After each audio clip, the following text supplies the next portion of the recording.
Ranaghat friends club মাঠে চলছে কালী পুজোর মেলা। আর আজকে তোমাদের সেখানে নিয়ে আসলাম এই মেলা দেখানোর জন্য। সামনে দেখো রয়েছে এই ফ্রেন্ডস ক্লাব মাঠের প্যান্ডেল। তো চলো আগে প্যান্ডেলের ভেতর থেকে ঘুরে আসা যাক। এবারের প্যান্ডেলটা দেখছি অনেকটাই বড় বানানো হয়েছে। আর প্যান্ডেলের ভেতরটা দেখো এইভাবে সিঁড়ি অনেকটা উপর দিক দিয়ে উঠে আবার নিচে নামতে হবে, এটাই কষ্টকর ব্যাপার আর কি। তো দেখো আমরা সিঁড়ি দিয়ে ওপরে উঠে চলে এসেছি। আর এইবার যতটা উঠেছি ঠিক ততটাই এবার নিচে নামতে হবে। নিচে নামলে রয়েছে প্যান্ডেলের মেন যে জায়গাটা, সেটা এই দেখো আমরা প্যান্ডেলের মেন জায়গায় ঢুকে গেছি। আর ভেতরটা দেখো মানে সত্যি চারিদিকে পুরো গোল্ডেন গোল্ডেন, দারুণ লাগছে দেখতে। আর সামনে রয়েছে কালী প্রতিমা, সেটা তোমরা দেখতেই পারছো। তো চলো আগে প্যান্ডেলের চারিদিকটা ঘুরিয়ে দেখাচ্ছি তোমাদের। এই দেখো পুরো চারিদিকটা পুরো গোল্ডেন টাইপের বানানো হয়েছে। আর এই দেখো ম্যাডাম তো দাঁড়িয়েই রয়েছে সামনে। এই দেখো এটা হলো এখানকার কালী প্রতিমা, এটাকে পুজো করা হয়নি। এই দেখো পাশে একটা কালী প্রতিমা ছিল, এটাকেই মেন পুজো করা হয়েছিল। আর ওটাকে রেপ্লিকা হিসাবে রাখা হয়েছে। তো এই প্রতিমাটাও সত্যি সুন্দর লাগছে দেখতে। আর এইবার চলো এখান থেকে বেরিয়ে আমরা যাব মেলার মাঠে। প্যান্ডেলের বাইরে বেরোতেই ডান দিকে দেখতে পাচ্ছ বাচ্চাদের আর বড়দের জন্য রাইড ছিল। আর এই সাইডে দেখো বাদাম ভাজা স্টল বসেছে। আর সামনে দেখতে পাচ্ছ মেলার চারিদিকটা তোমাদের ঘুরিয়ে দেখাচ্ছি। এবার এখানকার বেশ কিছু স্টলও দেখাচ্ছি, যেমন ধরো এখানে ছিল মাটির পুতুল। আর সামনে এখানে দেখো হরেক মালের বিভিন্ন ধরনের স্টল বসেছে। এই স্টলগুলোর মধ্যে তোমরা মোটামুটি সব জিনিসই পেয়ে যাবা।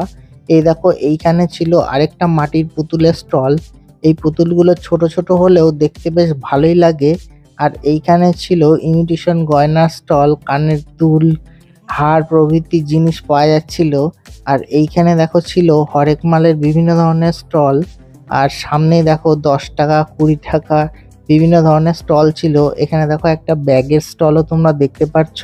আর এইখানে দেখতেই পাচ্ছ তোমরা এটা ছিল একটা সফট টয়ের স্টল। আর এইখানকার একটা সফট টয় তোমাদের দেখাচ্ছি, যেমন ধরো এই দেখো এই হাতিটা, এটা বেশ কিউট কিউট লাগছিল দেখতে। হাতিটার সুর ধরে দেখো আমি টেনেও ছিলাম। আর এইবার দেখো এইখানে আরো বেশ কিছু গয়নাগাটির স্টল ছিল, যেগুলোতে তো ম্যাডাম দেখছিল অনেকক্ষণ ধরে। আর দেখার সাথে সাথে বলল পাশে একটা পানের স্টল রয়েছে, তো এখান থেকে পান খাবো। তো আমরা এখান থেকে নিয়ে নিলাম একটা বেনারসি পাতার পান, যেটার দাম নিয়েছিল 30 টাকা। তো ফ্রেন্ডস ক্লাব থেকে বেরিয়ে এবার আমরা চলে এসেছি রানাঘাট তেরঙ্গি ক্লাবের প্যান্ডেলের সামনে।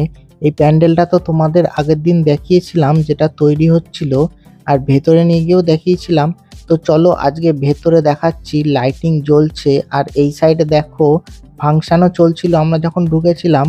আর প্যান্ডেলের ভেতরের কারুকার্য তোমাদের দেখাচ্ছি। এই প্যান্ডেলটা পুরো বাঁশ আর বেত দিয়ে বানানো হয়েছে, যেটা তোমরা দেখতেই পাচ্ছ। আর সামনে দেখতে পাচ্ছ একটা সুন্দর কালী প্রতিমা ছিল, পুরো দক্ষিণেশ্বরের স্টাইলে তৈরি করা হয়েছে এটা। আর এই দেখো কালী প্রতিমাটাকে তোমাদের কাছ থেকে দেখাচ্ছি।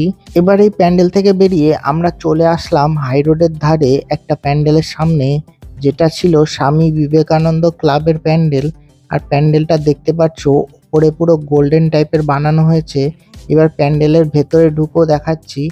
এই দেখো এই সাইডে আর এই সাইডে এলসিডি ডিসপ্লে লাগানো ছিল, যেখানে কিছু শো চলছিল, কিন্তু আমরা দাঁড়াইনি শো দেখার জন্য। ভিডিওটা ভালো লাগলে অবশ্যই লাইক শেয়ার আর সাবস্ক্রাইব করে সাথে থেকো। তো যাই হোক, আজকের এই ছোট্ট ভিডিওটা এখানেই শেষ করছি। আবার দেখা হবে পরের ভিডিওতে, ততক্ষণের জন্য টাটা।